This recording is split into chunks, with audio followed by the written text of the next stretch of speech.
Radhe Radhe, good morning, নমস্কার সবাইকে। তো এখন বাজে সকাল 5টা আর আমি উঠে পড়েছি। আর আজকের দিনটা আমার কি বাজে যাচ্ছে আমি তোমাদেরকে কি বলবো। এখনও মেবি তোমরা শুনতেই পাচ্ছ। মন মেজাজ শরীর আজকে না কোনোটাই ভালো না। তার কারণটা হলো আমার মেয়ের রাধিকা। তোমরা যারা যারা আমার কালকের ব্লগ দেখেছো তারা সবাই জানো যে কালকে আমি মেয়েকে ইঞ্জেকশন দিতে গিয়েছিলাম। তো ওর শরীরটা এখন একদমই ভালো না, পাটা পুরো ফুলে গিয়েছে, জ্বর এসেছে, মানে কি একটা ভয়ানক অবস্থা কি বলবো। কালকে তো সারা রাত্র ঘুমোতে দেয়নি, কোলে করে নিয়েই ওকে বসেছিলাম, মানে বললেই পারি তোমাদেরকে আর কি।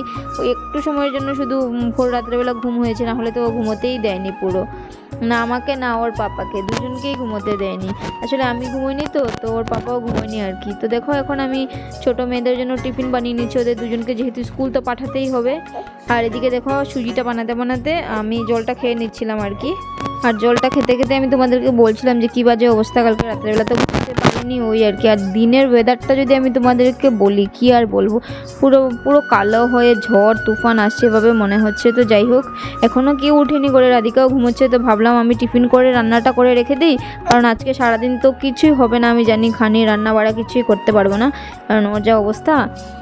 ওই আর কি, আসলে কান্নাকাটি করলে তো আর রেখে কোনো কাজ করা যায় না না ঘরে। আর এই দেখো ওয়েদারটা যে তোমাদেরকে বলেছি আমি, পুরো কালো হয়ে মেঘ আসছে।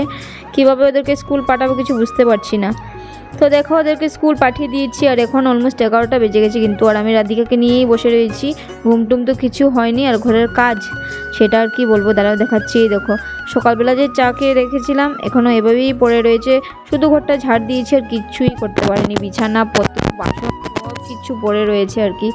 তো জানি না কতদূর আজকে আমি ব্লগ বানাতে পারবো কি না কিছুই বুঝতে পারছি না কি করব, কি যে বিকালবেলা আমি দেবো এডিট করে বুঝতে পারছি না। তো যেহেতু 100 ডেজের চ্যালেঞ্জ নিয়েছি তো ব্লগ তো আমাকে কমপ্লিট করতেই হবে, বানাতেই হবে, যতই টাফ হোক না কেন। তো চেষ্টা করব, দেখি কত দূর এগোতে পারি ব্লগ নিয়ে আর কি। তো তোমরা প্লিজ আমার ভিডিও যদি ভালো লাগে অবশ্যই ভিডিওটিকে একটা লাইক করে কমেন্ট করে আমার মনোবলটা বাড়িয়ে যেও। আর যদি ভালো লাগে তাহলে প্লিজ একটি করে শেয়ার করে দিও সবাই।